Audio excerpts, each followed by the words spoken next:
Awesome sauce! Hello, everybody.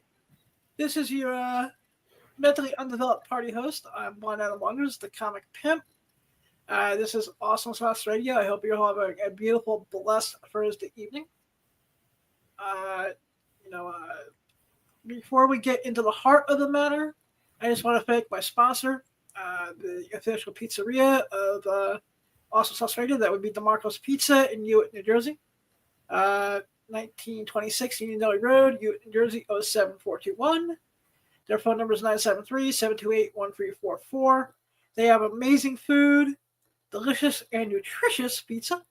And if you mention Awesome Sauce Radio, you'll get a free order of garlic nuts. So please check them out. They are an amazing business. Love you, Lou.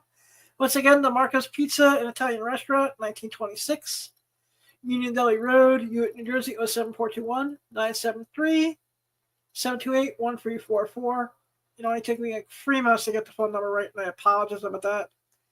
But now that we got the sponsors out of the way, and we're ready to test it, I want to bring in one of my best friends on God's green earth, a brother from another mother, a pop culture / comic book soulmate, someone I've had the pleasure of growing with and learning with, and be very honored and privileged to have this man as being a part of the Awesome Sauce Radio Blind Adam journey. Top Hat TJ, Tom Jaron, what's up, brother? How you doing, buddy? Good. It's really good to be here. Thank you for having me. My pleasure, man. We don't get to do this very often. So, no, we don't, but it's fun. Between scheduling and especially the last year, just figured it's nice when schedules line up like this. Yeah, no, it is. It's cool. Thanks for having me, man. I appreciate it so much. My pleasure. So how you been feeling lately? Little by little. It's this coming weekend is 1 year since my car accident. This Sunday is the year anniversary. Wow, it's been a year already? It's crazy. And we're just doing our thing, man. That's good, going to PT and hitting the doctor and trying to, keep busy and all that stuff. It's good. It's good. That's awesome, man. You looked good when we saw Captain America: Brave New World 2 weeks ago, and even my mom and dad was like, he drove, and I'm like, yeah. They're like, did you? And I'm like, yeah. I'm not gonna lie, I was a bit nervous for a couple minutes, but after like 5 minutes in the car, it felt like old times. So we were good. Yeah. We just pick up right where we left off always. Exactly. My parent might, because I know my dad popped out from work for a couple minutes to say hello. Yeah, no, it was very nice to see him too. Yeah. Like I said, those two crazy old geriatric jack-offs, drive me. No, they're just at that age where my dad's a hypochondriac by nature, so he's telling me he's dying every couple days now. Yeah, well, it's always something new, every week. Well, I mean, that's good. I mean, I think back and when my dad got sick and everything, I was like, you wish for days. So you have those days. So. Oh yeah. No. Trust me. I meant what I said in the opening. You and I, we've done a lot of business together. A lot of cons, but at the end of the day, you are my best friend on planet Earth. You're the closest thing I have to an older brother. So you know more than anyone else that's not just my dad. That's like my other truest, bestest friend on planet Earth. Well, it's funny because I remember, like being at the theater. So you had gotten there before I did to see Captain America. And then I came in and I had to have somebody help me with all the beverages and the popcorn and all the stuff. I'm with the walker. And I thought, this is going to be funny at the end when we go to leave. I says, because here I am, the guy that disabled with the walker. And then here's Blind Adam. And we got to get out of this place. but it was funny because people were just looking and going, whatever. These guys got it together. Yeah, man, we got out of the theater, That's right. Pretty good. And the good thing about that Cinemark, I can't say no unkind words about the Cinemark XD over Wayne. That staff there, every time I go see a movie, there's always been nothing but gracious and helpful. I think they were shocked that I was actually waiting for somebody for once. Yeah, I normally go there and see movies by myself. Yeah, it's such a great theater. Yeah, so I believe what we're gonna do, since we're gonna have a debate. We're gonna have a debate here. I put this up on my Twitter, on my Instagram. I didn't have time to put it up on Facebook, but to my audience, and most of you are going to be watching this on the rewind, what do you call the last meal of the day? What do I call the last meal of the day? Yeah, it's not supper, motherfuckers. Well, I mean, you can say that all you want. I mean, you can say it, but it's supper. It is indeed supper. It's dinner. Dinner's for Sunday afternoons. That's a fancier thing. When families get together and sit around the table on a weeknight, it is supper. Dinner. Yeah, I mean, and ER, motherfucker. It's dinner. I have people that'll back me up on this. Who's backing you? Who's backing you, y'all? Well, I mean, I'll get to the big one later. But hold on a minute. I'll present it in just a moment. Okay.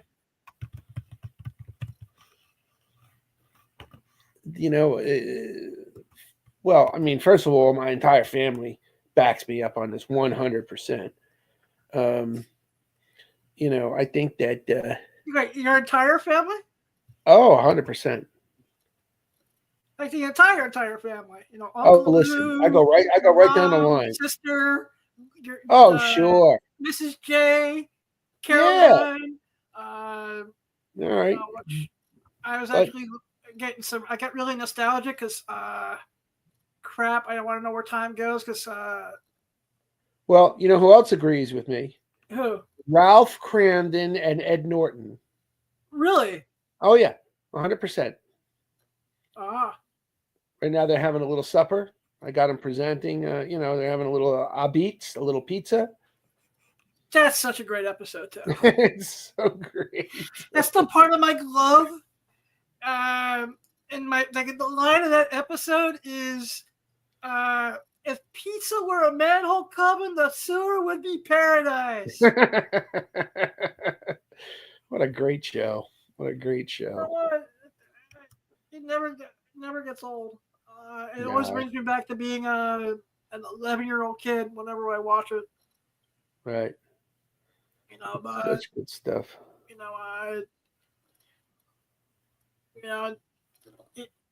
All right, that's Exhibit A. Right. Where's your Exhibit B, boy? Now I got my Exhibit Z is for the end. Because that's it, that's it. Now, hold on a minute, because I botched something up here. Hold on a minute. Well, keep talking. You're on, Ige. When I was growing up, and the two whack jobs that I lived with, my mom and my dad, they always called it dinner. And, my grandmother, God rest her soul, I forget what she called it, but I think she called it dinner on some nights. Well, all right. So do you want me to go straight to the end? Because if I let's go straight to the end. All right. So hold on a minute. I'm going to present it. All right. Add to stage. There it is. The Lord Jesus himself. It wasn't the last dinner. It was the last supper. Says so in the Bible. What's a Bible? Thousands of years ago. They were all standing around that table. Da Vinci, when he came in to do the painting, like in History of the World Part 1, he says, hey, this is no good. Everybody, one side of the table. And they all went to the Right, other side where's the rabbit?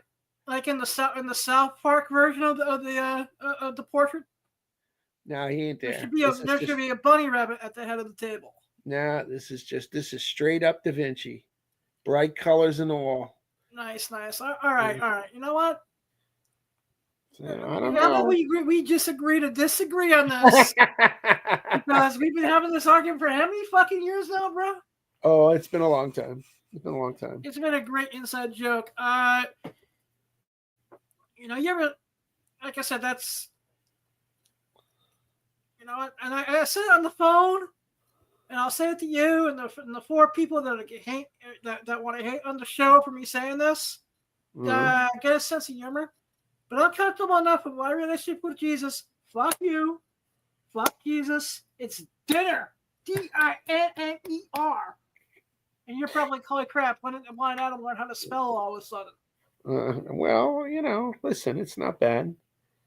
You were always a good speller, as far as I was concerned. You read my email. That's not, that you read my you read those emails I used to send.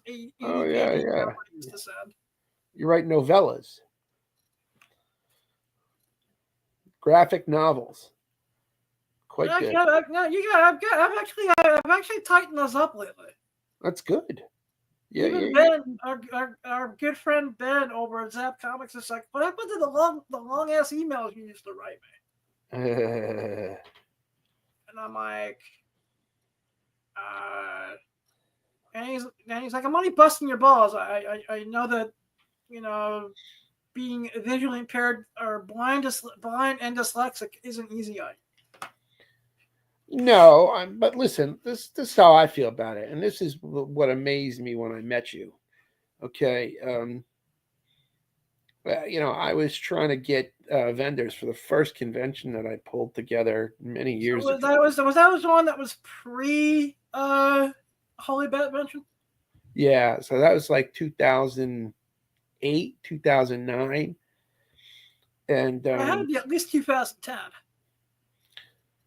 Maybe it was. No, because I think Holy Batvention was 2011. Maybe it was 2000. Yeah, because Holy Batvention I remember Holy Batvention I remember, and we both have the credit card statements to prove it. Oh, no question, no question.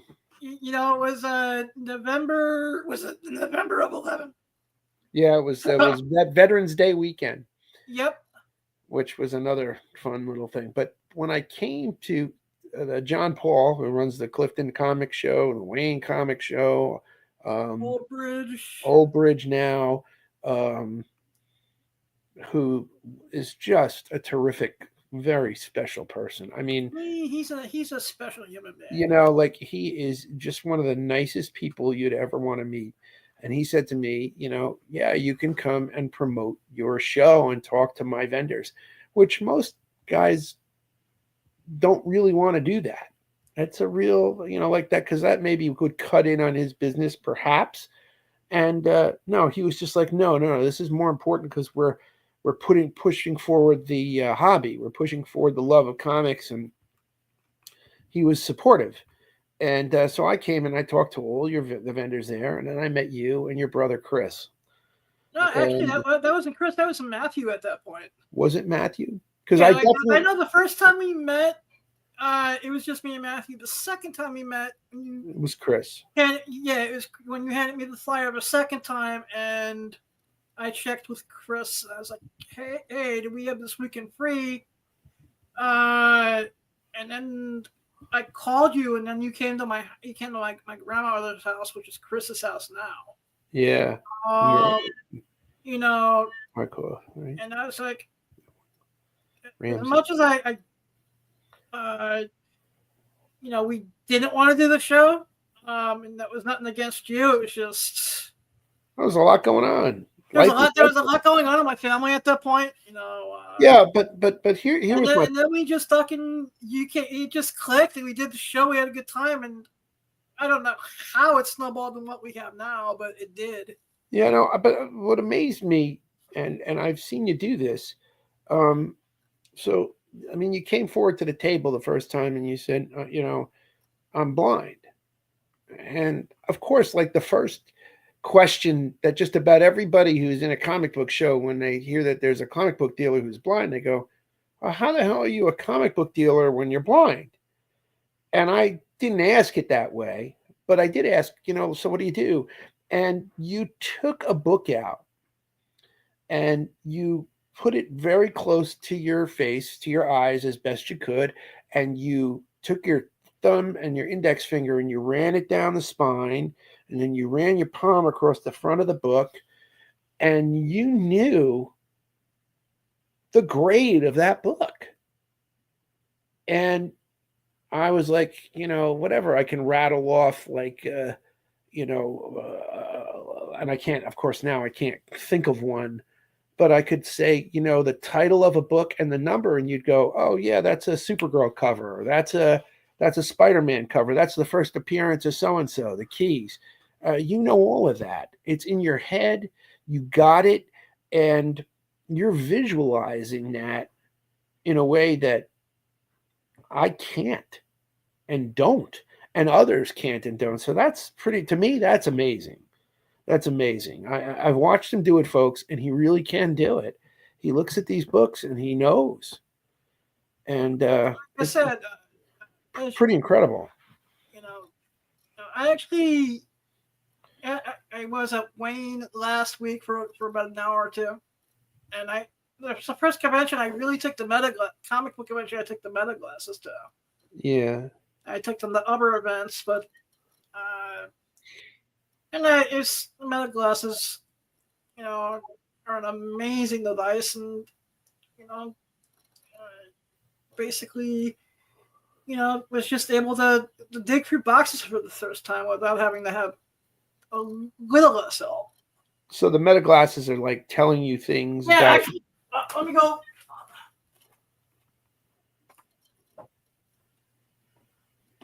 Here we go.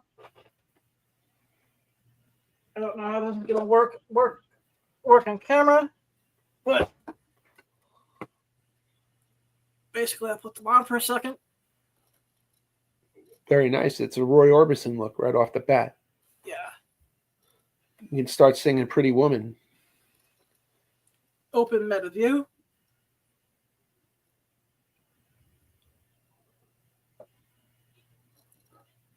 Hey meta look. I'll say hey meta look. Hey meta look. We'll take the picture.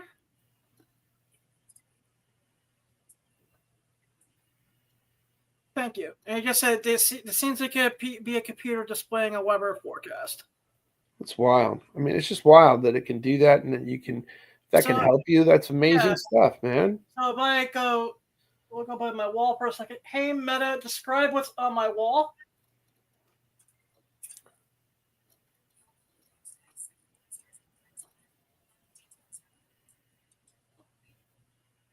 It just said, all right. So it basically just said I had posters and decorations on the wall, but I can't see them very well due to the lighting right now. That's all right. I mean, that's cool as could be, right? I mean, well, he's been a godsend. Yeah, that's awesome. So I was using those at Wayne, and it was just, it was nice to. I actually left with tears in my eyes. Yeah, that's nice. Because I didn't have to have a dealer tell me every book was on the wall, or it's not perfect, but it's a nice step in the right direction. So so we saw Captain America: Brave New World together, and you and I talked about it after, and I kind of felt going in that I wasn't going to enjoy it because of all of the stuff that I've heard about the movie going in by all these people on the internet, and these wannabe movie critics that our current culture has created, because anyone on the YouTube channel or Instagram page can be a movie critic. Yeah, and I think that I went in expecting it to not be good, and like I had it at this level that was very low, and I was very surprised that I enjoyed it, And now somebody will start commenting that I don't know what the hell I'm talking about, which is fine because at 55 years old, I really don't care what other people think of me that way. But they tied back to the Edward Norton Hulk film, which I love. An awful lot, which I impressed me between the leader and we're spoiling it. The movie's a month and a half old now. Yeah, we can. I think we can talk about it. Everybody else is talking about the plot and this and that. Yeah, like I said, I thought the way they incorporated the leader into the modern MCU was a stroke of genius. Yeah, and outside of the look a little bit, I wish the look was a little bit more comic book accurate. Oh, I do too. But like what I was impressed, like even when I first heard they played the Mr. Blue, and that was the trigger for the hypnotic trigger, and that's his name that he was going by in his internet persona with Bruce Banner in the Hulk. That's straight from the comic books too. And it's just so cool. I love that. And I was like, okay, there's all these like nice little pieces, but Anthony Mackie was, I think, was a good lead character. Yeah, I guess if I was going to say if there's a place that there's some disbelief for me, it was like, okay, he just got punched by the Hulk, by a Hulk, and there he is still standing. But then you said, well, that's the vibranium Hulk, but still that punch should have did some major damage. I agree that punch should have did some type of damage to the Falcon. But then you said the vibranium suit and all that, so I can suspend my disbelief. And I can say, okay, that was pretty cool. Like I walked out thinking, okay, this was it wasn't an Academy Award winning movie, but you know what? It was a very it was a good movie for me. I just enjoyed it. Minutes, it was fun. The whole 15 minutes where he's in Mexico fighting Sidewinder and the Serpent Society was Marvel opening up that action pack. I thought was great. Yeah. So it was cool. And you first, sir. No. Go ahead. And I'm hoping that we do get the extended cut where that had a little bit more of the Serpent Society in it. Yeah, I mean that's so much stuff gets cut and they shoot extra and I heard there were so many reshoots for that movie. It'd be very interesting to see all of what they left. Yeah, just basically there was one of my favorite wrestlers of all time was cast as a member of the Serpent Society, and that got cut because of the reshoots. Yeah, it's a shame when that stuff happens. But I mean, look at what's happened across the board now. I mean, we are in a time where not only are films like scenes getting dropped, but entire movies we're not being able to see. That's true. Hey, did you see that they? And there's no way, even if I wanted to, I was going to play it on here. That they leaked a fight scene from that canceled Batgirl movie. I saw it. Yes. How did it look? I didn't see it yet. It's stunt work, and it was just a fight. But I mean, as movie production goes, it didn't look like it was bad or anything. I just, when we get to the point where the commodity of a movie has become a tax write-off for the company, maybe the company shouldn't be making movies. I mean, that's really harsh to say that about WB or anybody else, but the fact of the matter, WB's done that at least. Let's see, the Swamp Thing show was canceled because of taxes. Yeah, and that was a decent show. There was a Scooby-Doo movie that got axed? Yeah, a second Scoob or something like that, and then there was also the Coyote movie. Coyote movie, yeah. I know I signed a petition because they're trying to still get that released. So that kind of stuff happening, and I'm not to point out WB on its own, because all the big movie companies are doing this because there's so much opportunity for looking at content. I mean, you and I grew up in a place, when I was young, we didn't have cable TV. Forget about, streaming or anything else. We had 2, 4, 5, 7, 9, 11, 13. That's it. And if we were lucky, we got a couple of channels on UHF, and that was Like I it. said, we didn't cable. I don't know, but yeah, I know for HBO and cable didn't come to into my life until at least the third or fourth grade. Maybe Yeah. So, maybe maybe it wasn't like the middle school that we had it on the regular. well, they had the first pay movie channel, if you remember, was called WHT, Wemeka Home Theater. And Wemeka Home Theater was actually on a UHF station out of like Newark on channel 68. But then at night, like during the day, it had regular programming, and there was like a little bit of like this, that, and the other thing. And then they had Lost in Space was on there, Doctor Who was on there, and then Uncle Floyd show was on channel 68 for a long time. Uncle fucking Floyd. And Uncle Floyd's show led into the point, and then at 7 o'clock or whatever at night, they turned the scrambler on. And anybody who was a subscription-based person had whatever it was that descrambled their signal, and they could continue to watch whatever movies they were putting on. But everybody else got like some wacky, a bunch of lines in the screen, and that was it. And then that kind of went the way of the dodo, and then the first cables came out. And remember those old set-top boxes? They had oh my god, push buttons on them with a dial.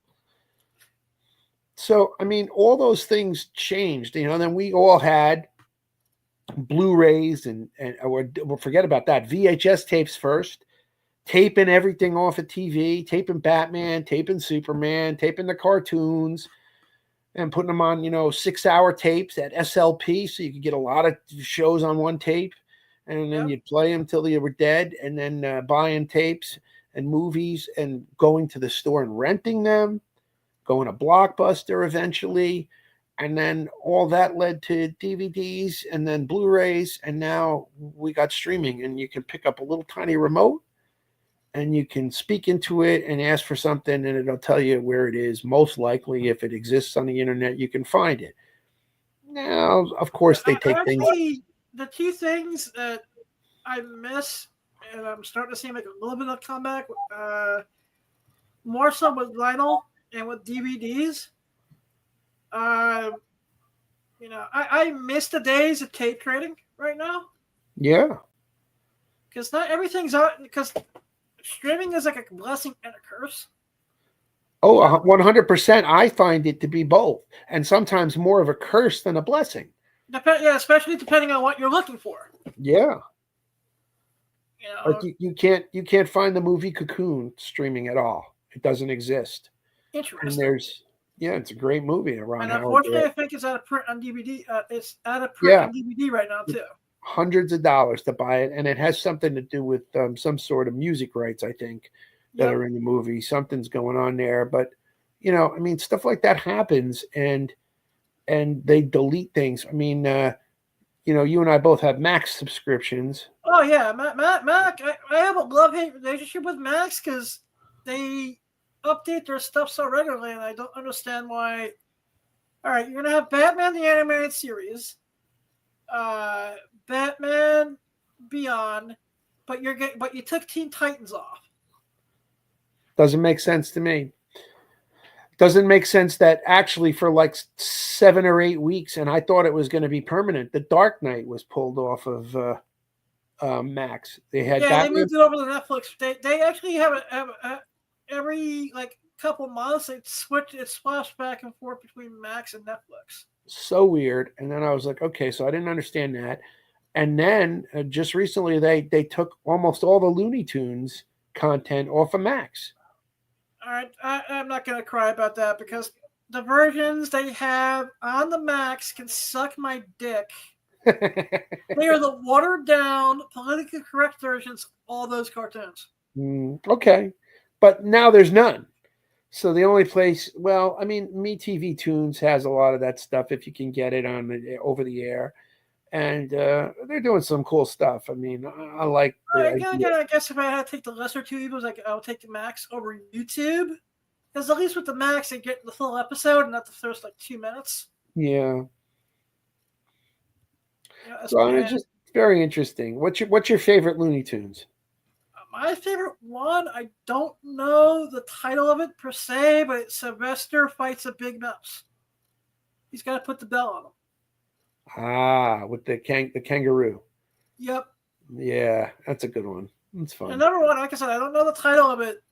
He's Sylvester's with his wife and they want a baby, and the stork messes up and brings them a mouse. Yeah. And by the end of the episode, Sylvester winds up being a good dad to the mouse. He believes it's a cat. Pretty fun. There's some good stuff. There were some good cartoons. And then of course I know I didn't have the heart to send this to you when you were first recovering from the accident. Yeah. But of course, and this time we didn't forget the gravy. Yeah. Like I swear, that's my cat. Every time I feed my cat, I think about that. Mm-hmm.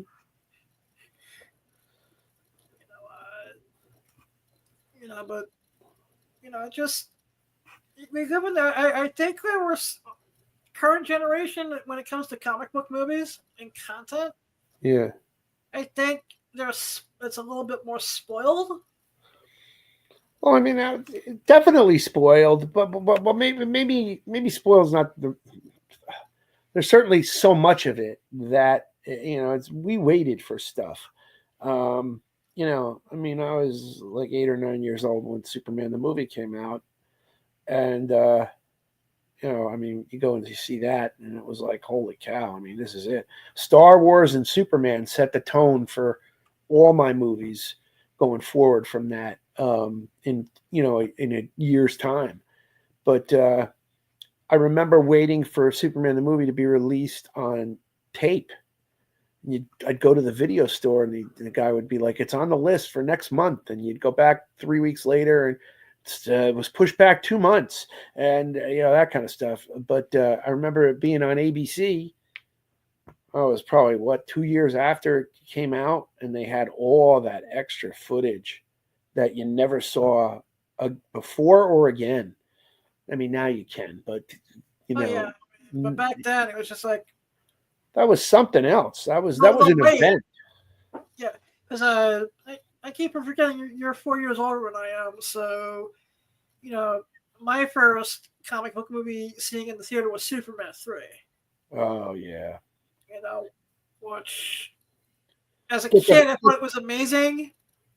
Now I just, especially since I've watched a couple documentaries on Richard Pryor and how much that he had a love-hate relationship with the role.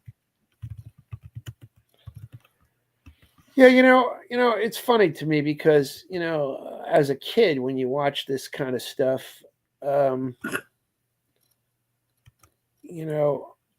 remember going to see Superman 3 and thinking, "Oh, that's not so bad." It was different than certainly Superman the movie and Superman 2, but we were sort of. It was probably that benchmark that everyone holds the franchise up to. Marvin. We were expecting something different. Oh, I just blew it. Hold on a minute. Cancel that. Let me see if I can. I'm going to try and cancel that. Try it again. Sorry if I'm messing up for your viewers out there. That's fine, man. I always tell people we're professionals, and this is live, and some people are newer to this than numbers, so there's plenty of stuff out on YouTube. If you don't like my show, and I don't give two shits, I thank you for stopping by. God bless you. But if you don't like anything you see on Awesome Sauce Radio, it's YouTube. There's billions of things. Go watch a cat. Go watch a dog. Go watch someone make an ass out of themselves. Right. In 900 different ways. Yeah. YouTube is like fetish porn. There's a kink or something for everybody. So if you have a problem, I don't care. You can go find something else. But if you're gonna hang out and have a good time, I thank you, and I think anyone and anyone has helped me keep this dream a reality for 10 years straight now. Mm-hmm. No, I mean, like I said, I think Superman 3 gets a bad rap at times. oh yeah. It's not 4. Oh well, there's no question. Nobody cared. Well, it is definitely not 4.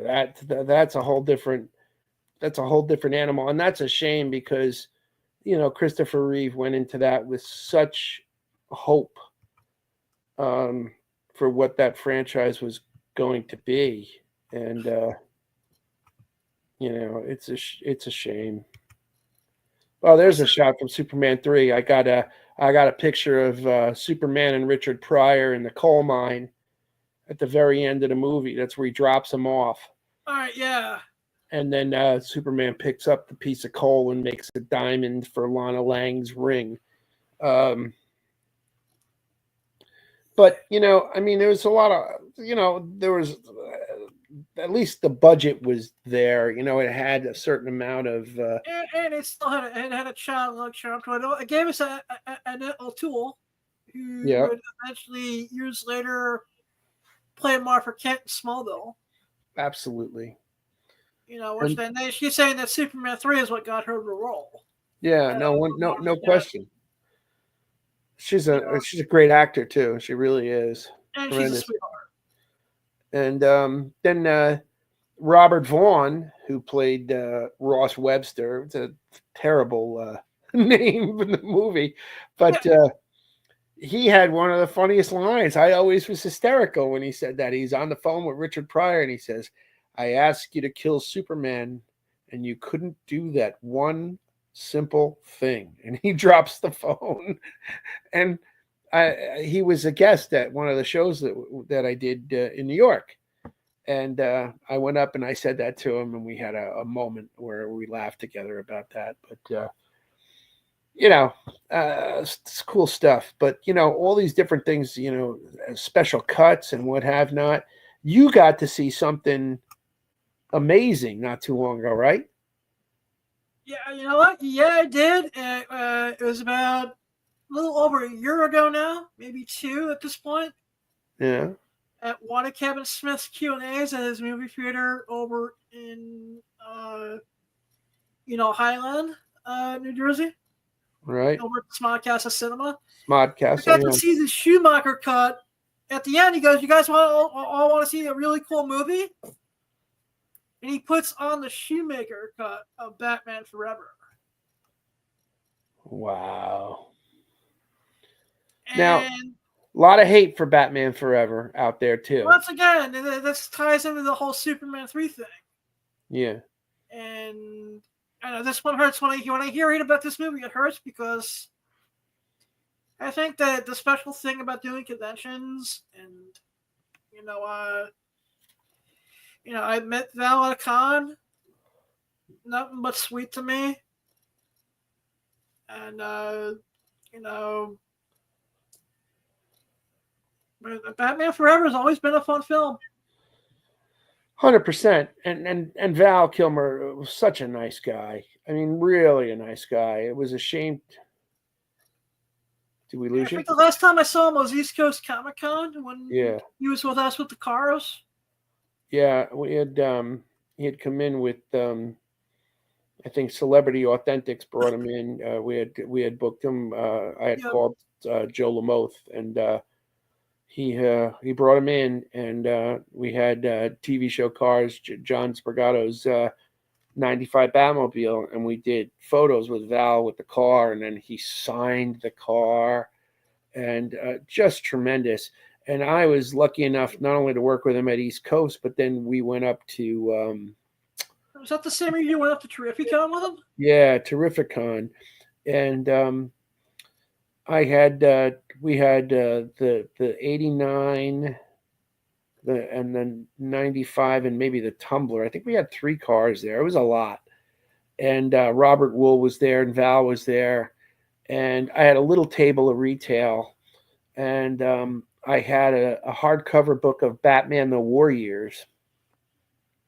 It was sitting on the table, and Val went off to the restroom with one of the people that was working with him, and as he came back, he like pretended to like sneak up on the table, and he swiped the book, and then he ran away with it, and it was hysterical. So he went back to his booth, and somebody said, "Well, what are you going to do?" And I said, "Nothing. Val Kilmer just took that book. It's his, as far as I'm concerned, if he wants it."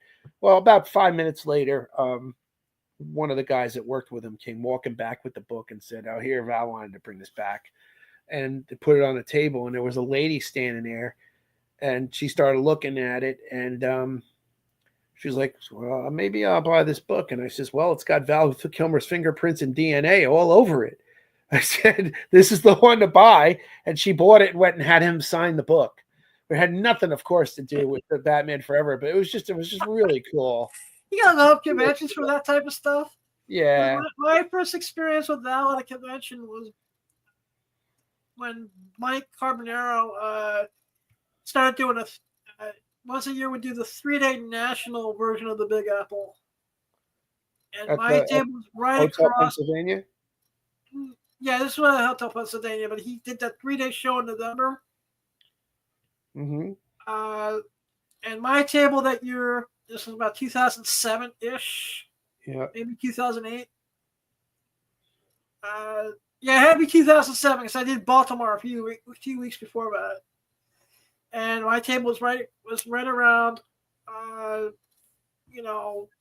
Val Kilmer and Walter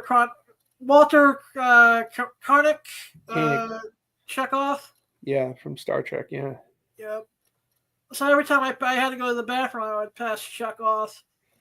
So I had better vision back then too. So I went over and talked to Val. He was just nothing but loving racist. He's just like, I understand blindness very well. My best friend is blind back in Texas, and just gave me he goes, pick like 2 photos out. You just started signing stuff for me, and we had a lovely conversation, including a conversation which I can never repeat on air because he had some things to say about a couple cast members of Batman Forever. It's interesting. He was just one of the coolest guys, and we developed a friendship, ever since. The last time I saw him was East Coast Comic Con, where that weekend it didn't look like he was feeling well. I mean, he had the throat cancer and what have not. He was wearing a scarf around his throat, and then I don't think he's doing abundantly well physically, but I think that the rest of him is there. I mean, like, that's it. It's like his voice is no longer. He can't really speak. Yeah, but he was also cast in Jay and Silent Bob Reboot, and they had his character just use a phone to text everything back and forth. Yeah, and he was in the Top Gun, whatever the newest Top Gun. Maverick, which I still haven't seen. Top Gun Maverick, thank you. Yeah, he was in that briefly, and he had come up with a way to do. He's working with some AI thing that he's been writing, and they've been using what he writes to speak for him in his voice. If you got to find it out there on the internet, it's really cool. I'm happy for him. He really is a sweetheart, and and I think he understood. Well, he understands disability better now, of course, but I think he had a heart for it back then because like when you met him, I don't think he was sick at that point. This was 2007, so he said, "Hey, one of my best friends I've had since high school is blind, so I totally get it." And we just talked for a while, and I think the reason why I got back into comedy after taking a 2-year break in 2008 was because of the conversation I had with Val. Yeah, he was pretty special. He is a pretty special guy. Yes.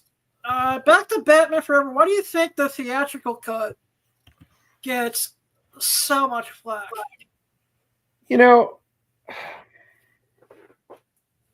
I think that part of it is,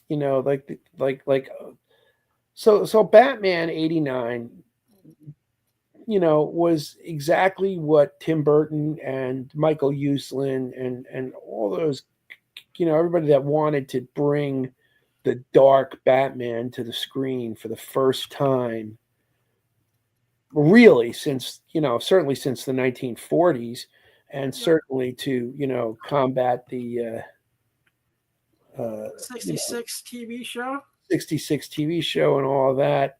Um, I think that, you know, so there was, 89 had a certain tone to it. Okay. And then Batman Returns The snuff film of the Batman universe. was even darker. Okay. And for some fans, that was a little difficult, I don't know. But, I mean, and because the Batman Returns was so dark that McDonald's was like, "What the fuck?" right. I know So, McDonald's had a lot of issues because I know I bought one of them, and I think it's at your place somewhere. Uh, I got one of those big drive-in menus with Batman for Batman Returns on it, and yeah. McDonald's was like a major sponsor of that movie. Yeah. I mean, I have some of the, of course, some of the toys from, I think I actually have like some of the toys that McDonald's had at the time. And, I mean, I remember going and thinking to myself in the first couple of minutes of the movie, it certainly appeared that Batman killed people. Now, whatever. Maybe yes, maybe no, but certainly in that like sequence in Gotham City with the circus people and what have not, was a point where he kind of threw a bomb or something. I don't remember how it all came, and I thought to myself, this isn't the Batman that I knew from comics. Like there was just a no kill clause. Like he just wouldn't do it. So Even that to was a little difficult for me. And I thought, Danny DeVito's Penguin though was very entertaining, and actually now I enjoy it much more than I did. But at the beginning, I was like, that's a little too grotesque for me. I just didn't go for it. So Schumacher, when he came in, he went back the other direction. It was definitely a lighter film, um, and he gravitated to some of the camp elements, and certainly in Batman and Robin he went even further, which was a shame. times 11. Is that in the minority? I actually really, really like Batman and Robin now. Well, I mean, Arnold Schwarzenegger saying, Mr. Schwarzenegger as Mr. Freeze. I am Freeze and remember it well. No, my favorite line was from Mr. Freeze is, "What killed the dinosaurs? The Ice Age." My favorite is, I am Freeze, remember it well, for it will be the cold sound of your doom. And he just... One of my other favorite things, he's watching, like, a movie or something with his frozen wife, and he just raises the guy next to him is talking. He's like, "You got to be quiet during the movie." Of course, is the MVP of that movie. The robe and the slippers. It's just very funny. The Heat Miser, the Snow Miser song, and but going back to Batman Forever, so there was a bit of camp in it. Jim Carrey, of course, was a little over the top, but rightfully so. I mean, performance by Jim Carrey. You expected, especially in '95. You expected Jim Carrey to be that, and especially that era of Jim Carrey too. Val Kilmer's Batman and Val Kilmer's Bruce Wayne, I kind of liked. I was very okay with him in the role. I don't know what happened to him now, but I actually have an affinity for Chris O'Donnell's Robin. Yeah, well, Chris O'Donnell wound up on the NCIS Los Angeles show for a lot of years, and he was terrific in the show, just terrific. Yeah, And like I said, because I mean, it's not my favorite Christopher O'Donnell role. That would go to him, him playing Charlie in Scent of the Woman. yeah, Because I, in my older age, I see myself being the character from Al Pacino's character at times in Scent of the Woman. yeah. Which if anyone's starting to struggle with vision loss, I highly recommend watching it. Mm-hmm. But you know, I really, Chris O'Donnell did a really decent job as Robin, especially in Forever. Well, I mean, and they wanted, I mean, they were grappling certainly with the idea that when they added Robin to a movie, to a Batman movie, that he wasn't going to be a 12 or 13-year-old kid, that he couldn't be, because parents and censors and everybody would just go crazy and it would become controversial and what have not. So they had to make him older. I mean, when you look at, what they did with Robin, even in the 66 show, I mean, Burt Ward was, probably 18 or 19 years old at the time, maybe even a little older. Yeah, but he certainly played. Burt always says he was 19 when he got the role. Yeah. But he certainly played like, supposedly he was a high school age kid. He certainly was maybe a touch older at the time, but nobody wanted to mess around with the idea that, Robin was, some, little kid, and that Batman was putting this guy in no danger. one wants to make Frederick Wervel, right? To me, that's very interesting. And, as far as the way that they kind of introduced O'Donnell and the Flying Graysons and all of that into the movie, I thought was really clever and worked. I mean, I liked that. I mean, if there was anything about that movie that I particularly did not care for, and it wasn't that he was so bad, was Tommy Lee Jones as Two-Face. I rewatched the movie recently, and he's jarring. Let me ask you this: was there a reason? And it's been a while since I watched any documentaries or behind-the-scenes stuff on Batman Forever. Is there a reason why they did not keep Billy D. Williams from the first two movies to play Harvey Dent? Amazon stop.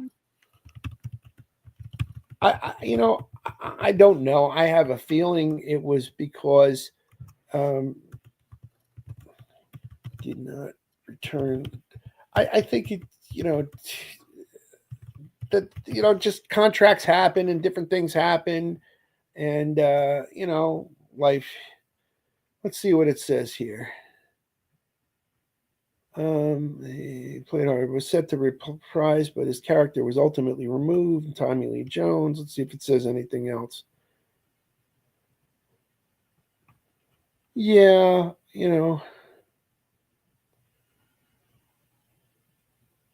it doesn't really. I think Billy D. Williams probably at the time was a big enough actor to say, listen, I want to be, if I'm going to be the next, if I'm going to be Two-Face, that I want to sort of be the main villain or not be a secondary character at that point. Even though he wound up becoming exactly that. And I mean, for all intents and purposes, the Batman 89 comics that came out, they really did his version of Two-Face might have been. They did a lot of really cool stuff in those to sort of give him that story arc, to some degree. And that's been kind of cool and fun to see. But, I mean, Forever, I think, gets a rap because of the camp mostly. Maybe because of Chris O'Donnell.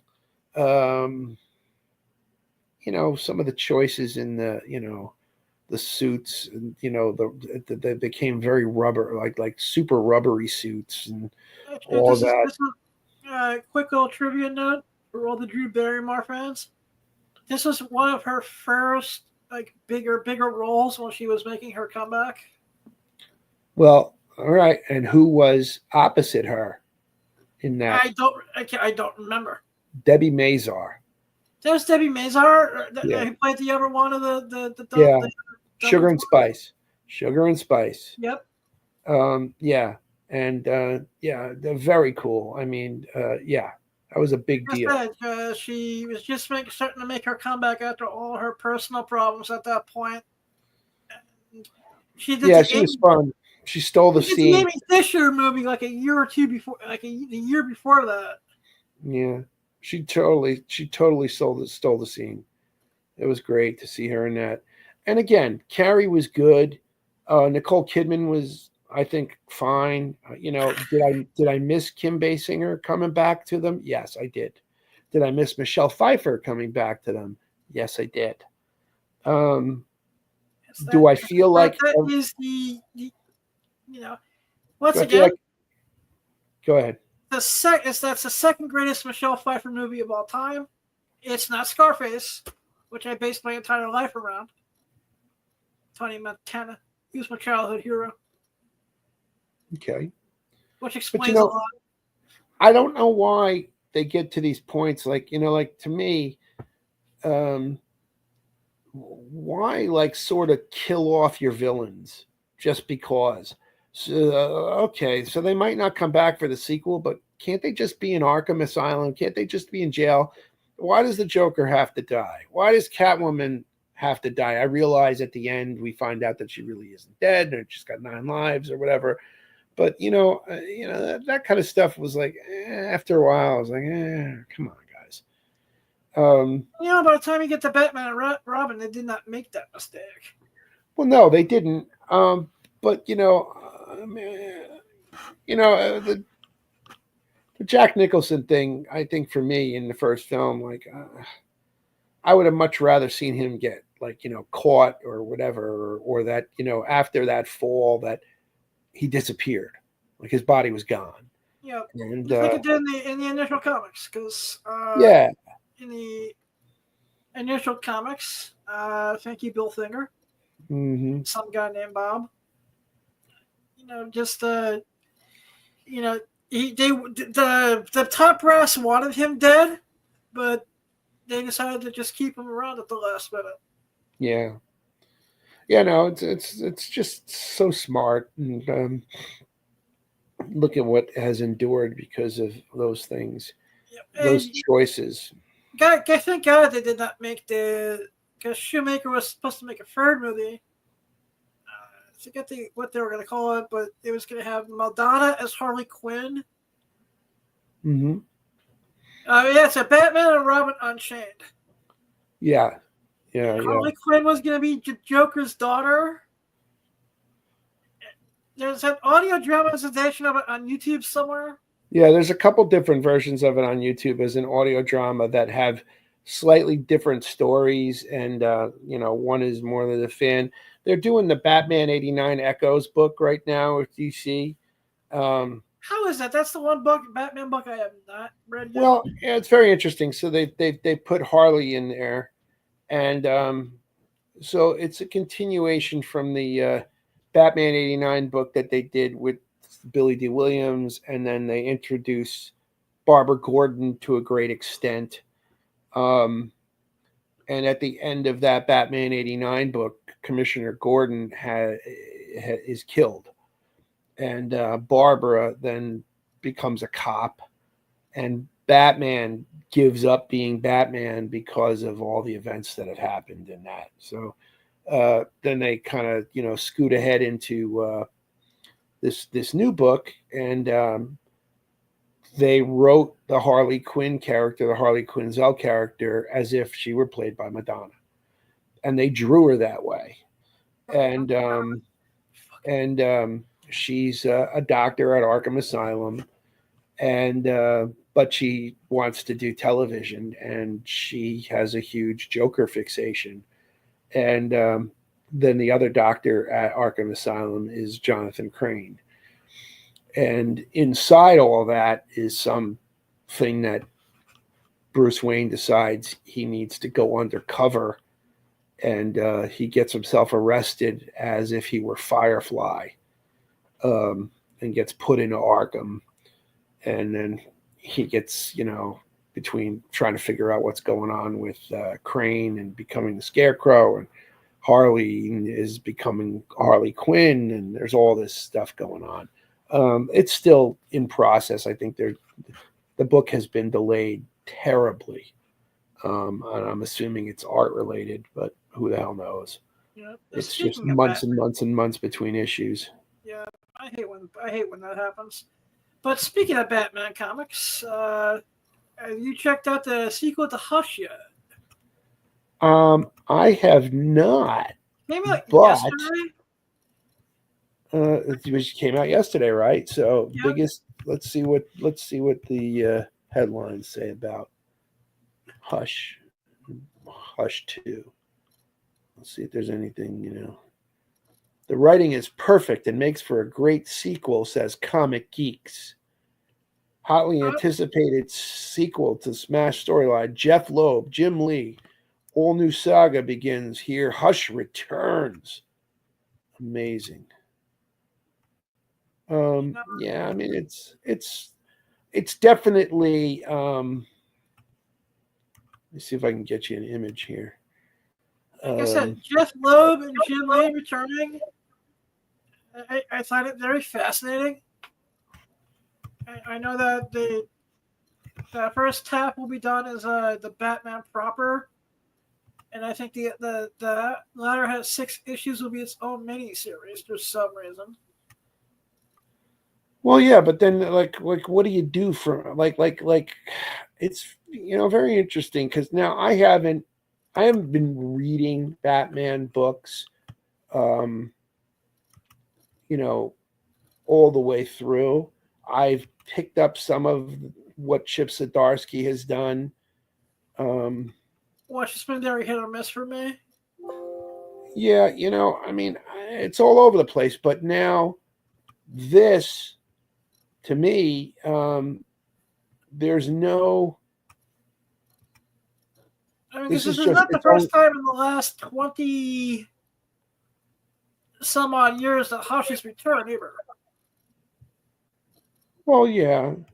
I mean, and here's a copy of one of the covers. Nice. It's typical Batman. Jim Lee's art is just tremendous, and he's gripping the cape and swinging down, and it's sings as some of Neil Adams' work, very similar, in structure to Batman, but I mean, just very heavy. Love it. And I loved the original Hush series, and the writing was good. It allowed you little niblets of clues and things going along. So it'll be interesting to see. I'm definitely going to pick it up and read it. I heard that the Joker is a big part of the first book. And I'm really looking forward to it. That initial Batman 608 for 619 made me a lot of money back in 2003, 2004. Yeah. I still do well with the back issues today. I wish the animated movie they did back in 2019 was a little better, a little more faithful to the comics. Yeah. But I do too. But in terms of style and stuff, I really enjoyed it. It had a great voice cast too. Yeah. I don't even think that's on Max anymore. No. Like I say, I tried looking for Batman Harley Quinn, which that wasn't on there either. But I'm looking for, like I said, I'm looking forward to this. I wish it didn't have a billion variants. Which is one of the things, both as a fan and a retailer, that really annoys me with the modern comic book market. This book did not need almost 20 variants. Well, listen, I mean, we can go on and on about, different things and what's going on with sales and where the publishing is. It's all over the place, man. I mean, I don't know. People aren't buying comics. And what's happening is the people that are buying comics are people that are adults. And we don't see new comic readers, collectors coming up like we did certainly when we were kids. What's happened out of that when you go to the conventions is those kids, those people are now not interested in comics. They're interested in cosplay. The younger people, that's where they go. They go straight to cosplay, and they'll talk about comics. They'll maybe buy one or two, or this, that, and the other thing, but they're not I've avid. noticed like it's all the cosplayers that I interact with, and you and I both interact with a lot of cosplayers for our side ventures. Yeah, and all that. yeah. A lot of the ones I know that I pick up, like maybe one of every three actually reads and collects. The other two either they'll read digitally, Yeah. or they'll read trades and hardcovers, which is fine. Mm-hmm. But they're not doing single issues. Well, I mean, the internet has been a huge bane to the comics industry, not just the comics. I mean, with every kind of music, any kind of media, anything, because people steal it.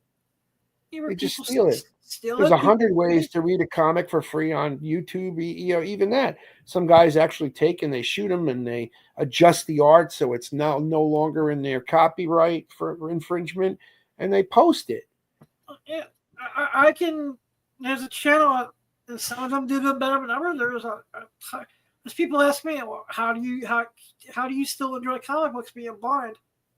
I'll go on YouTube. I'll show them like 8 different motion comic channels. Yeah. And so people who are struggling financially, they're not going to buy a $5 or $6 comic book and then buy 10 of them in a week when they can go and read it for free, or get the information and the story for free and moved on to the next thing. And it's a shame because what was something that was probably accessible is not as accessible anymore because of expense, because of a number of things. And then the companies that oversee the publishing companies are more concerned with the bottom line of what the movies can make, and the comics are losing money, so they don't really care. They don't want to care. It's just what it is. That's a shame. It's a shame. I'm hopeful that comics comes back. Really. Just lately in the last 2 years, I've been seeing peaks and valleys, and I'm talking about the comic book. And I'm throwing the comic book other media in there because it's so tied together these days. Yeah. I think we're starting to see a comeback to quality with some of the books, whether it's Absolute from DC. Mm-hmm. Yes. Oh, there's been some great stuff. Whether it's the Ultimate Spider-Man or the Ultimate line with Marvel. The Marvel Rivals video game, where the one thing I love about the Marvel Rivals video game, they'll tell you where the character first appeared for the first time. If they do like a special skin, which is a costume for the game, they'll tell people what comic book that skin appeared in first. See, that's nice. That's nice. And at conventions lately, I've had people ask me for books that I would normally have in my $1-2 books, and I was like, okay. And I start looking at my good friends over at Cover Plus, which is like an online price guide, which goes by sales. I was like, crap, this game has been good for the hobby. And then, then the shows are starting to also the shows and the movies are starting to get better. Daredevil is one of the best Marvel shows that they put out in years. that's terrific. I'm glad that those things are happening. Um, you know, it's kind of a crap game because I know when I walk into a comic book store, I'm walking out with something. I know Same. that. Okay, and I've been going now to this great little shop in Parsippany called Funny Books. And it's a very small store, and the guy who runs it, Steve, is just He's a sweetheart. yeah, and not only that, for the space that he has, he knows how to pack it, man, and he's got everything, and it's just tremendous to see that. But like I know the next day or two, I'm going to be heading over there, and I'm going to come home, and somebody's going to look and go, "You bought more comics? What the hell's wrong with you?" Where are you putting them? You know what? To the roof. Like I said, when like you and I know we met at Clifton Comic Con. I did your first show at the Riverdale Armory, which you had the Black Beauty there. You had I think you had the Batcopter fly over. Yeah, we had the '66 Batmobile, the Black Beauty, and then we had a Superbird that was done up like the blue one from the movie Cars, and then the Batcopter actually came and landed at the show, and for the first time in 40 some odd years, the Batmobile, the Batcopter were filmed, photographed together, and then the Black Beauty as well with the Batcopter. It was a very special day. And the only thing I got in trouble for with the vendors is that I went on the microphone and said, "The Batcopter's outside and it's about to land." Oh, and we wanted to fucking kill you. Everybody was like, "Oh my God, what a dumbass." and, because you killed the show with that. Yeah, it wasn't a pretty moment. And then, of course, that led to us buying a couple collections together, which, I apologize for us flooding your basement with like 100 boxes of comics. It's all good. Yeah, but it's good times. It's good times. Now, the book I wanted to mention, just that I don't know if you've seen any of it, is the Batman Long Halloween, the last Halloween. I've been buying issues of it sporadically. I'm waiting. I want to read it all in one shot when it comes in the trade. I'll tell you, it's got some legs, man. So does it pick up from where the original left off, or? Well, it's later, and Robin's there. I just put a cover of number 5 up, which is a Joker cover. Nice. But it's there's a lot of story and a lot of mystery there. The writing is right on point with what they did for Long Halloween, Dark Victory, all of that. That's nice. I think people forget how influential the original Long Halloween is to Batman as a whole, whether it's comics, whether it's TV, whether it's film. Yeah, it's definitely rooted itself in so much of the lore. There's certain things, Neil Adams and Denny O'Neil's work with Batman and Ra's al Ghul, and that all have become part of the, and some of the later stuff. Of course, the Death in the Family. Some of the the nuance in that has become part of the movies and the tone. Especially anyone who's a fan of the Penguin, all that story comes from Long Halloween, Dark Victory, and then Catwoman, When in Rome. Yeah, and it's just the redheaded stepchild of that trilogy. Yeah, which is also a very fun book. I enjoyed that too. Yeah, that's why I was surprised. I was happy to see that Matt Reeves. Someone finally remembered that Catwoman When in Rome was in that world. Yeah, no, it's nice. Yeah, and like I said, if it gives us more Zoe Kravitz on the screen. That's okay. I mean, be Check- blind, but I'm not that fucking blind.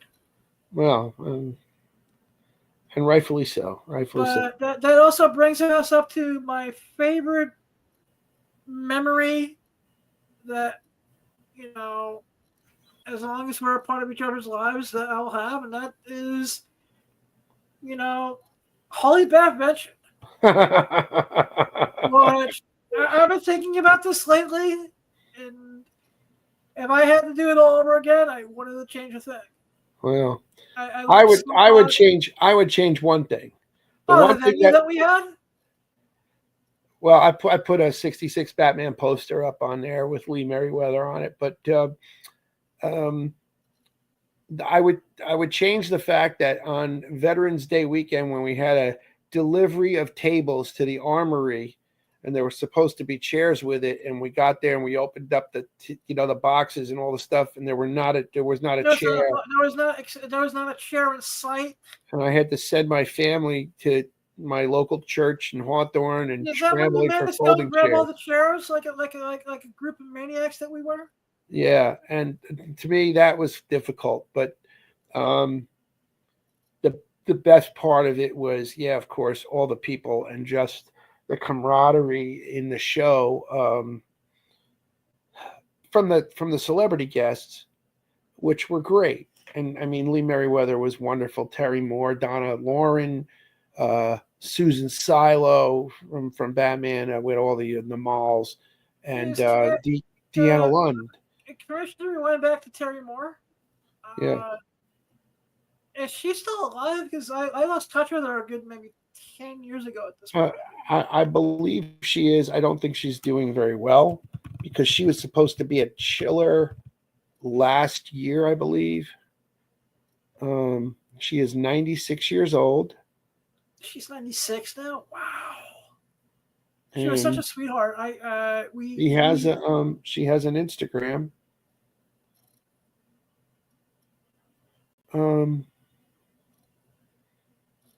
She was there. One of her best friends has RP, which is my eye condition, so we connected on that. We remained friends for a while after, after Holy Bath Venture. Is there anything that Holy Bath Venture taught you in being a convention promoter?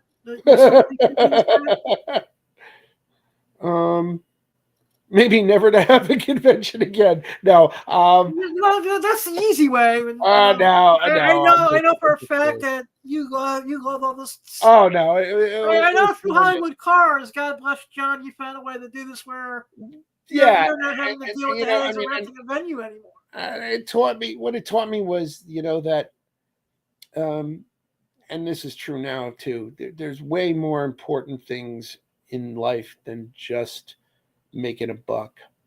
We were hoping that that the convention attendance would be great, and it was not great. It was okay, but what was great was the attendance at the movie on Saturday night that we had down at Jersey City at the Lowe's Jersey, and the electricity when we got there. I just remember, it was off the chain. When I wasn't sure like how I could even get through the day, and we got down there and it was just like here's 1,000 people waiting online to get in, and Lee Merriweather gets out of the car and the audience starts clapping and Batman's running down the street with the bomb over his head in the middle of Jersey City, and everybody's just going crazy, and King Tut is there and the Joker's there, and then she goes in, does a great Q&A with me in front of the audience, and then I get her to kiss me in front of all those people. And then which was a fanboy moment come true. Oh my God! Without a doubt. Did we record the Q&A at all that night? I believe I do have a digital video tape recording of it. I've never looked at it. If you ever find it, I hope it's in good shape. If you ever find it, and you want to home for it on the internet, you have an open invitation to upload it to Awesome Sauce Radio. What's mine is yours. I know it. Thank you. And what I learned is I learned 3 very, very valuable lessons with Holy Bath Venture. And one of them I'm going to say for the first time tonight is I learned, that family is more than blood, because I feel for Holy Baptist. First, us buying the 2 collections that we bought together, which taught me to learn how to play nice with others. But Holy Baptist taught me that, family is more than blood. And around that time period, I started getting very close to you and the kids and Mrs. J. So it helped me to heal, kept me sane during that very weird period of my life. With God rest my grandmother's soul. Was it really helped me get through one of the darkest periods of my life. Well, so it taught me that. Then it just taught me that, hey, there's, me and you learned that same lesson, because, sometimes there's more to a convention than profit. And, I got to hang out with Lee Whip Merriweather and her daughter, which, I hope Lee is, her hope is doing well. Yeah, I hope so too. I need to reach out. But yeah, I mean, that's the whole thing, the love and the care of everybody. You and I spent a lot of time working together during that time, in close quarters. We went, I think it was that 2 weekends before, during that whatever hurricane that was that weekend, or, we went to, Schiller, Exotica, and Lowe's Jersey Theater. Lowe's Jersey Theater. We just hustled that whole week. We ran flyers around like madmen. We were going everywhere. We went to comic book stores. We drove into Manhattan at one point and went to Metropolis. I remember, because a couple months, I got to live out a dream, and I set up. I had a booth, which almost made me kill my sister, my ex-brother-in-law. At New York Comic Con that year, where you got to witness a family fight between me and my siblings. Yeah. But we all had a good time, and we didn't kill each other. I remember us. We had those learning blocks too, were a lot of fun memories, which led into a lot of other cool things. No, 100%. And then all the other people that have come out of the woodwork, I mean, it was just crazy. I mean, if it wasn't for that show, I probably wouldn't have gotten to know Larry Storch the way we did. God rest his soul. So many different things, Matt Beckoff calling for Larry, and that whole thing working out. It was pretty incredible. Pretty incredible. One of my favorite memories was Rhode Island Comic Con 2013, when it happened, where we had Adam and Bert and the 66 Batmobile. Oh my God. And I know you got the picture somewhere, but you have them holding the picture of the Batmobile. Oh yeah, so much fun. So much fun. God rest Fred's soul. Fred is like, you can't use that. You can't use that picture. Oh, I'll erase it. Look, I erased. I erased it. Not really. Shout out to Ralph Garman. Because Ralph is awesome. Yes. I'm hoping to have Ralph. I'm hoping to have Ralph on at some point. Because Ralph does the Hollywood Babylon with Kevin. Yeah. So I don't think he gets to Jersey all that much though. But hopefully one of these days that Kevin will finally have to do Hollywood Babble back in Jersey, over in Highland Park. Yeah.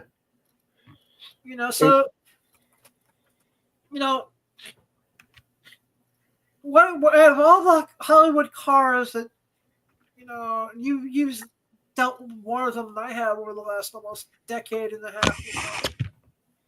What is your favorite to deal with? Hold on a What minute. is someone that still brings a fanboy smiling into your face? Oh, it's the 66 when you're not- Batmobile, without a doubt. It's always going to be the 66 Batmobile. You know, that's it. It's it. I mean, I like all of them. I mean, when I talk to John with TV show cars, he's got so many great cars. He just got a beautiful Ghostbusters Ecto One, and he has a Dodge Charger now from Fast and Furious. no And he's 18 van yet. just crazy. I mean, just crazy amounts of stuff. But that's 66. It's just top flight, signed by everybody. And you get near it, and that's it. That's the fanboy. I hate to do it, Adam, but I have to step out for a second. You're gonna have to go solo for a minute. That's fine. Do, do, do, do, do. Do, do, do, do, do, do, do, do, do. Yeah, big dummy. Do, do, do, do, do. Yeah, but while he's gone, I just want to say everyone should be as blessed as I am to have someone in their lives like Tom.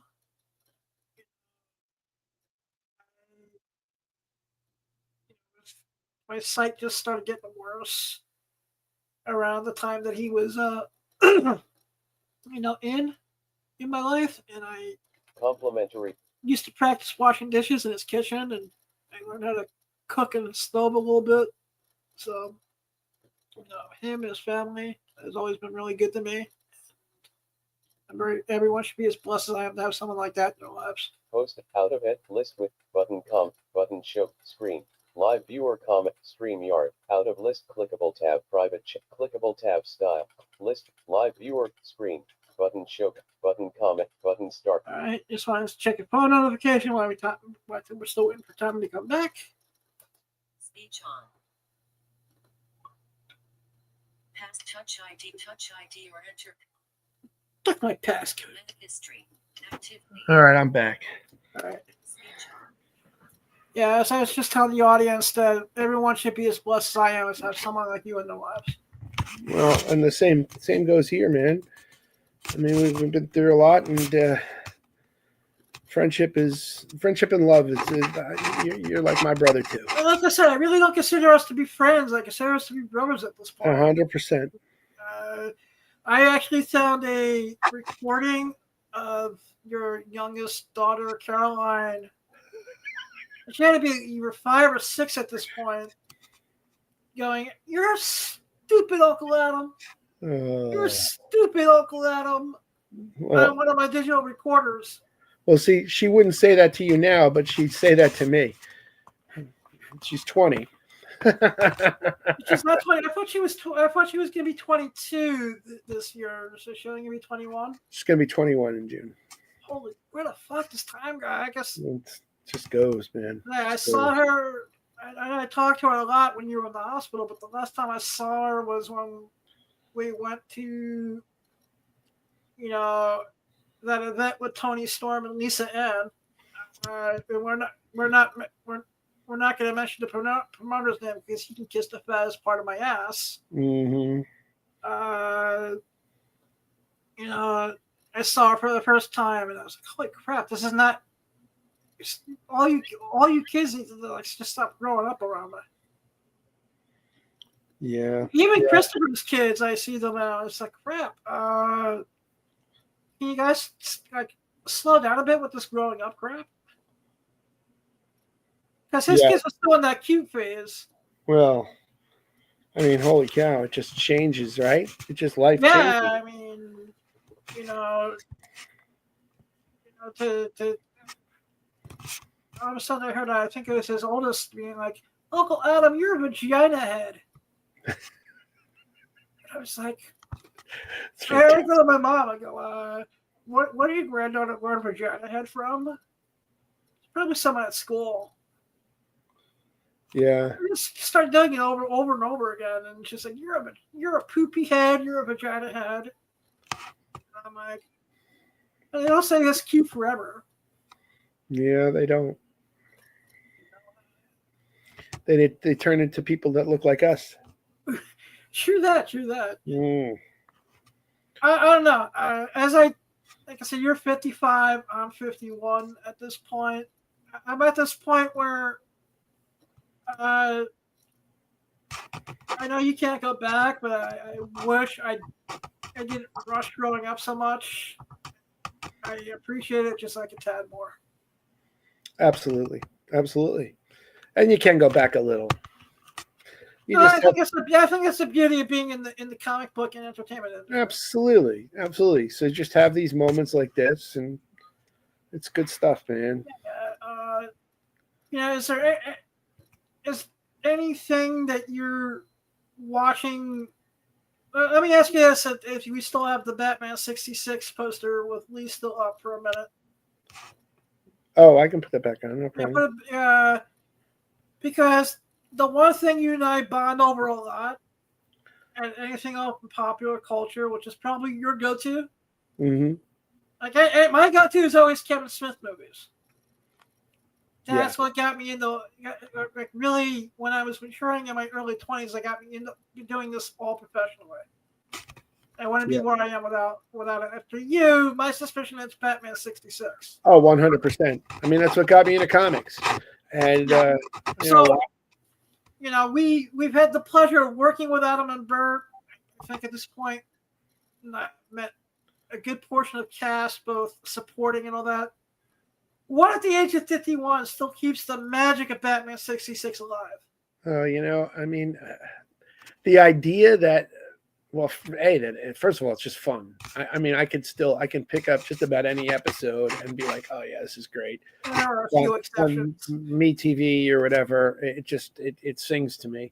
But the new stuff, like the Batman '66 comic, and the way that it was handled and written and drawn with love and homage to the show and to the movie in '66, and then the two those two animated films, they were written so cleverly and yet fun. I mean, they're really fun.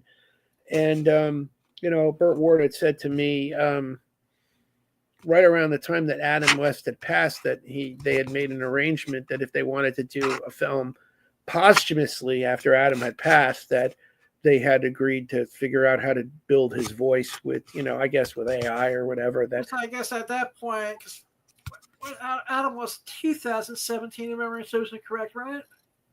I don't know. Yeah, I think it was 17 because I was just going. I did a second stint at JKTC down in New Brunswick at that point. Yep, 2017, June 9, 2017. Yep, as I remember our good friend over at Terrificon, Mitch Halleck had him booked. Yes.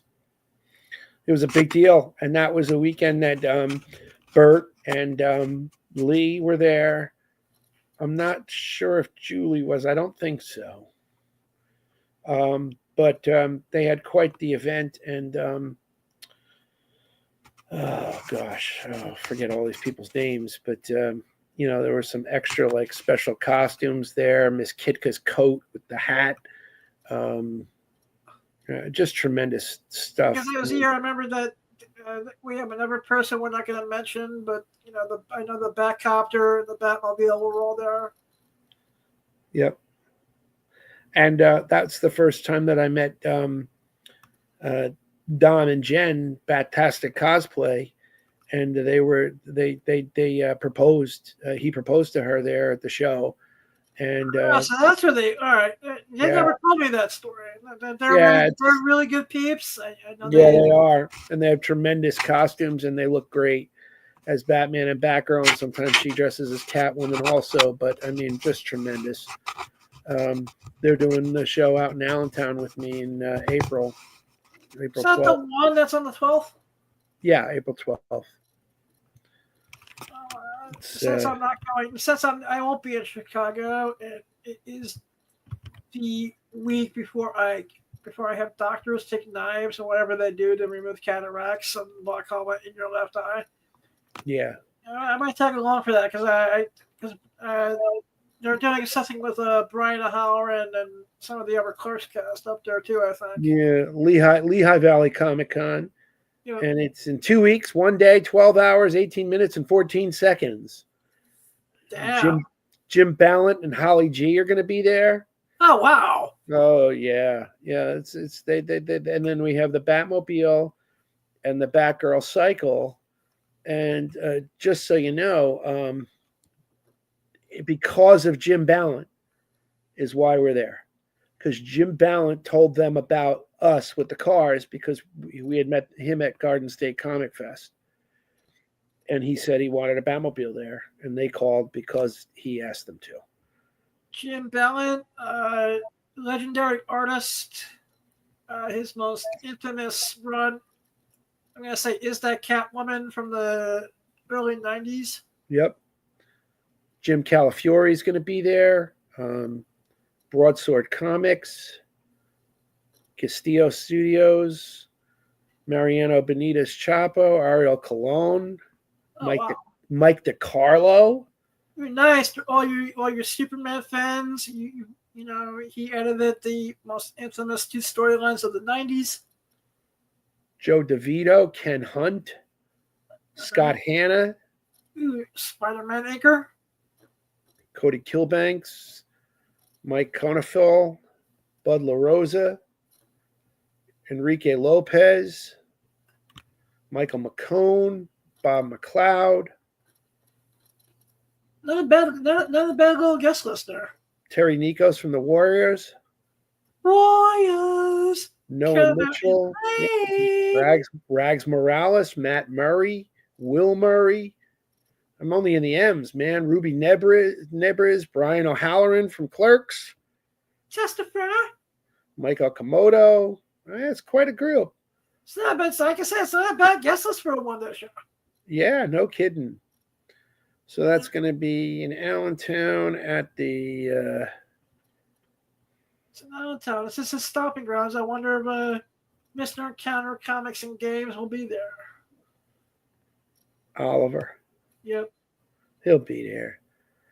It's at the Agriplex, the Allentown Fairgrounds Agriplex, Saturday, April 12th from 10 to 6. Ooh, they're not doing it at that old school antique mall? All right. No. It's going to be quite the show. Yeah, it's like I said, we're officially in convention season. So, as someone who does a lot of conventions, is there any, convention etiquette you can suggest to someone going to a convention for their first time? Well, now it kind of depends. It depends on who that person is in terms of where they're at. So a fan needs to be respectful of other fans. But at the same time, if you don't approach somebody, if you don't go up to an artist or a writer who has had meaning in your life for you, or a celebrity for that matter, and talk to them and tell them what they mean to you and why. The only person you're doing a disservice is yourself.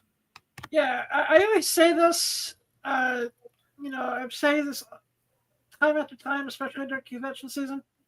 Mm-hmm. If you can't afford some of the more expensive autographs, and yes, I get it, this can be a very expensive hobby. Yes. But there's so many times when I've talked to the handlers, or I don't like using the word handlers, I prefer to say representatives because these are people, they're not zoo animals, they're crying out loud. Yep. Hey, I just want to say thank you. I just want to shake your hand. 9 times out of 10, if the said writer, artist, cosplayer, celebrity isn't busy, don't let you have a conversation with them. Thank yous and a hug are free. I mean, I think the greatest trick I ever pulled was 2015 Atlantic City Comic Con when I stole an extra Special Olympics medal that a buddy of mine had because he was giving them out that year. Yeah. Yeah, I have an extra one. He goes, "What are you going to do with it?" "I'm going to make up my own bullshit award so I can give it to a favorite actress." That's right. I think I called it the Golden Retriever Award from the blind community. Mm. and I gave it to Lil Holland at the, at the Atlantic City Boardwalk Con that year. And to this day, she still remembers me and and she claims she still has the medal. Yeah, that's you cool. know, to a You know, point. when I think about it, I went to Carbonero show at the Hotel Pennsylvania one year. I don't know if I was there with you or not because it was after Identity Crisis was out. So I'm going to say this is 2004. Yeah, 2004, maybe, at least 2004-ish. so I'm there, and Rags Morales is there, and of course he drew Identity Crisis, and we were all trying to figure out the book. And I remember speaking with him for such a long time about the mystery of it, and what I thought, and all of that. And he said, "Get book, X, whatever it was," and he said, "Open it up to page whatever that was." And he said, on that page is the clue to the whole thing. And that's all he told me. And I remember looking at that page for probably an hour. And I kept going back, and there's footprints, little tiny footprints in, I guess, like the brain of Sue Dibney. And it's supposed to be, could it be the atom? And that's what it is. That's what killed her. And it's drawn in the book. And wow. To have that kind of conversation and talk about that kind of visceral thing, it's art, it's writing, it's all these things. Where else can you have that but at a convention? Exactly. And I also think Identity Crisis is special because it's got some of the most underrated Michael Turner covers of his career on those books. Mm. I'm hoping one day Michael Turner gets his day in the sun. Well, I mean, Brad Meltzer, just such a dynamite writing. It was like his first comic book gig too. I mean, he was only writing books and TV at that point. That's what got me back into comics. That's what started me reading comics again, was Identity Crisis. And I got to meet him later on when we were doing Comicology, and he was coming out with a hardcover book, and got to meet him at a library and just talked. So yeah, all of this is very important. I always say, thank a creator. Don't ever forget to go up and thank a creator, because all these costumes, all these toys, these sculptures, these posters, etc., none of it would be happening without those creators. Like I said, I've been doing the Awesome Sauce Radio now for 10 years. I've been a comic book retailer for 35 as of April. I started in April of 1990. Yeah. And two of the greatest things I never, that if I can go back and tell 16-year-old Adam that it's all gonna be okay one day, is the countless amount of times I got to meet and talk with Frank Miller. Mm-hmm. To a point where Frank knows me, to a certain extent.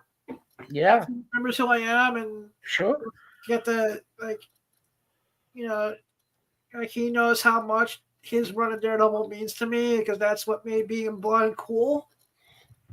Right. The fact that I have an email rapport, and hopefully one day I'll get him or his cousin or his sister. I still forget the relationship exactly, but having an email relationship with Jeremy Kirby, the grandson of Jack Kirby, is something I never thought that would happen. Yeah. Once again, another reason why being blindness was cool. The Galactus saga. Having the relationship I have with Larry Kenny, who, is now having a renaissance thanks to Dynamite Comics, Thundercats comic. Yeah. My whole thing is, I tell everyone each and every week, chase your dreams. You just might catch it. Mm-hmm. The two things I always wanted as a kid was to be on stage telling dirty jokes, Mm-hmm. and buying and selling collectibles. Just getting to be, that you know, I guess my best way to put it would be a nerdy version of Sam Kinison. Mm-hmm. A Sam Kinison and Andrew Dice Clay and Eddie Murphy. I saw Eddie Murphy Raw as a 13-year-old kid and said I wanted to be a comedian. Well, there you go. You know, and I've been doing it on and off ever since. And then no one told me, like, when I went back in school the next week in the 8th grade, that if you go up in front of your classmates in your special ed class during the morning and start doing imitate Eddie Murphy, that you're going to get in trouble. Yeah. But what did I know as a 13, 14-year-old kid? Well, I mean, yeah, you know, I get it. It's just like I mean, the only words that I've ever called to my mom was like I had an honor roll certificate and a note saying that your son curses. You have to talk to your son about using profanity in class, both at the same time. Right. And to anyone who and I as a parent, did you ever wash your kids out mouth out with soap? You know, I think once I did. But I remember having my mouth washed out with soap. And did it do anything for us? No. I don't know. I know it didn't do anything for me because it's just like I don't know. As I've become an uncle, and both first for your kids and then for my brother Christopher's kids, I just look at some of the weirder punishments like that and go like, really? You gotta put liquid detergent in my mouth, and it's supposed to teach me a lesson. Makes no sense, bro. Yeah. But you look like you're getting a little tired, so what we're gonna do is, dude, you have an open invitation. I appreciate it so much. Come on anytime you want. I had a pleasure. Try to find a way to make this a little bit more regular. Well, I enjoyed it so much, so you may see me again. And now with life changing the way it is, it's a little different. So maybe I can come around a little more often. And like I said, keep on with the PT, and everyone in the Awesome Sauce Radio family is pulling for you. I know it. Even the artistic jackasses who did not show up tonight to make fun of you about not having steak. I think he got busy because he went to a signing at Midtown to get a cup. Because one of the artists who did one of the variants to the Hush sequel was there tonight. But